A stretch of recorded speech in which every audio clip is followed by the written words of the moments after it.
Alright folks, Pitching Ace 88, we are back playing Criminal Case on Facebook. And there's actually not a case this week. So because there's not a case, we're actually going to go to Elite Mode. Now we're going to go back, way back in Grimsboro. Going to be going on to case number 4, the Dockyard Killer.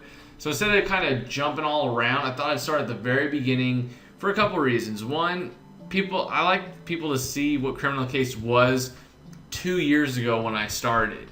It's really fun. And for a lot of you guys who are going to be new, I do know there's a lot of people that are new. You guys get to kind of see it from my point of view if you haven't seen some of my earlier videos. So, hey Marshall Ace, ready to solve a new case? After we had to put up with the last one, I understand if you were a little reluctant. But I guarantee that this murder is not as gruesome as what we just went through. They're waiting for us to process the scene. Let's go. Nice. We already know that there's a murder. That's convenient. See what we can find here.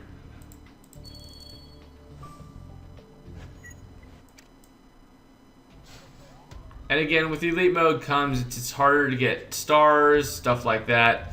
And again, these are old cases, so you can tell the art style is definitely different. So there's that. It's hard to find stuff, man. That's a phone that's not working. It's a seagull, broken badge,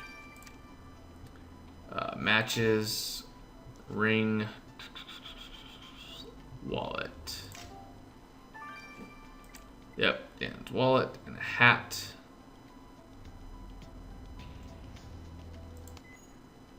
Wow, and a ring. Taking me a while, man.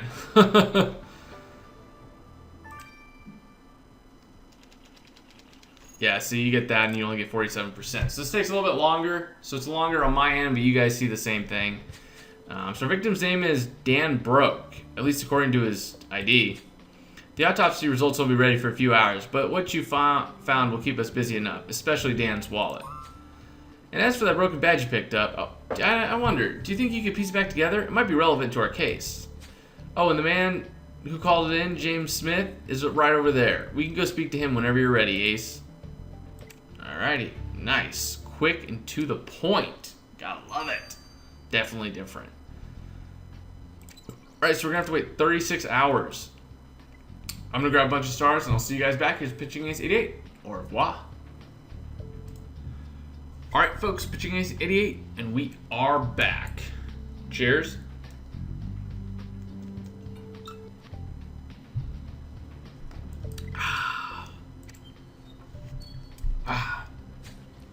Alright, James Smith is the person who reported the crime. If we're lucky, he'll have seen Dan's killer. I was driving the barge back to the port when I saw the guy on the docks. I called out to him, but he wouldn't answer. That's when I saw the blood. I freaked out. And I thought I'd better call the cops. Did you see anyone else on the docks? Nah, that part of the river is always deserted. That's why I was so surprised to find someone here. Oh.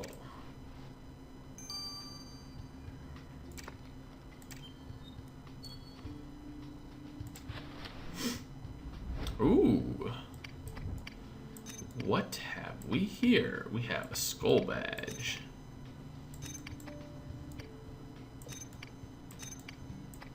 Interesting. Could this be a clue? Maybe.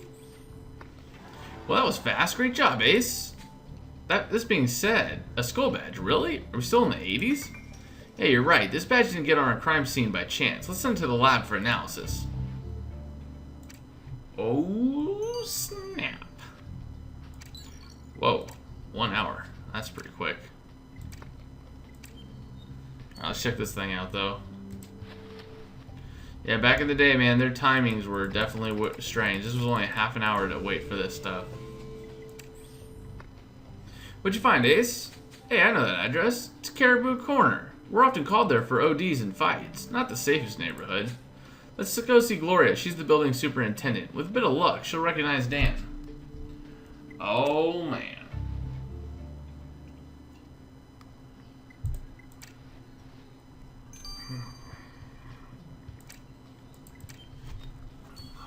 What's up, Gloria? Gloria, my favorite superintendent in this dodgy neighborhood. Meet Marshall Ace, my new partner. They've got a question for you. background of the previous case. Nice to meet you, honey. If I know this man, sure. He's got a girlfriend on the 3rd floor. Did he get into trouble again? Actually, he's dead. Ugh. Oh, well, at least he won't be throwing up on the stairs anymore, right? Well, your grief is touching, Gloria. What's his girlfriend's name? Sally Stone. She lives in apartment 315. And I'll be here if you need to. Well, interrogate me some more, honey. I don't think we're gonna voluntarily talk to you, honestly. If I can help it. I don't know any, Dan. Really? Your superintendent's told us you were dating.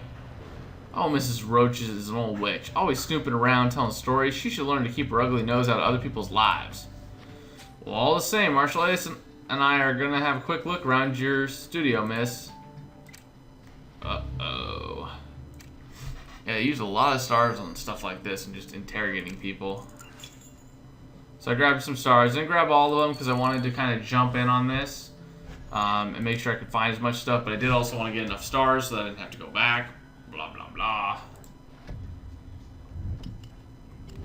Alright, Chinese noodles, plate, dollar roll, USB key, messenger bag.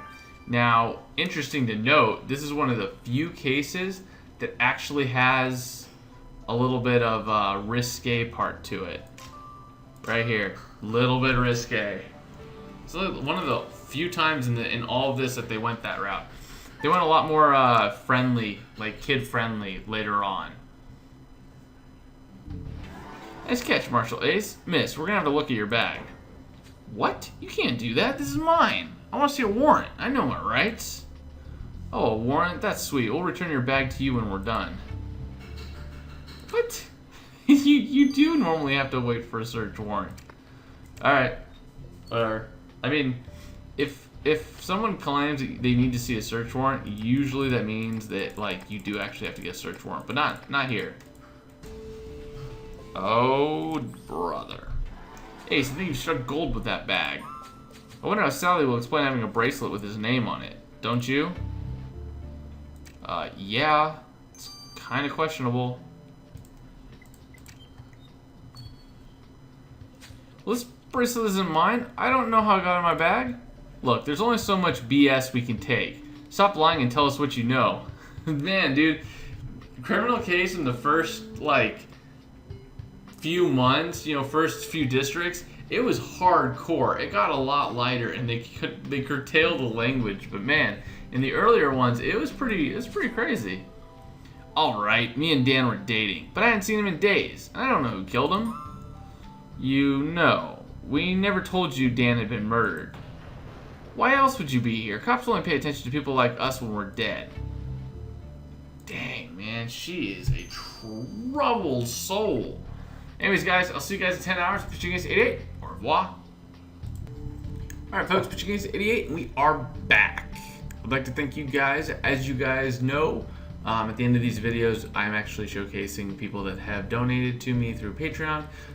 It's been showing great support, and because of that, I can actually speed up some of this stuff on times that, I want to get some videos out there. For instance, this takes a really long time, but I'd like to get this video out for Thursday. So let's start with this. Your badge was covered with Dan's fingerprints, but only on its backside, as if Dan had grabbed it during the struggle. And there are no holes on Dan's shirt, meaning he ripped the badge off his killer's clothes. So the killer wears a skull badge. Although if he ripped it off, would it still be there? Questions we may never know the answers to. I've got several things for you. Dan was stabbed in the stomach with a sharp object, probably a knife. And from the angle of the woods, I can already tell you that your killer is left-handed. You can't seriously tell that from a gash, can you? I wouldn't work here if I couldn't. I also found some red hair under Dan's fingernails. Needless to say, those weren't his, which means your killer is a redhead. Holy moly. Wow. Good job, Nathan. He's much better than Roxy. I like Roxy's personality, but he's way better than her in fighting that stuff. But anyways, guys, I will see you guys in the next chapter. This has been Pitching Against 88. Over and out.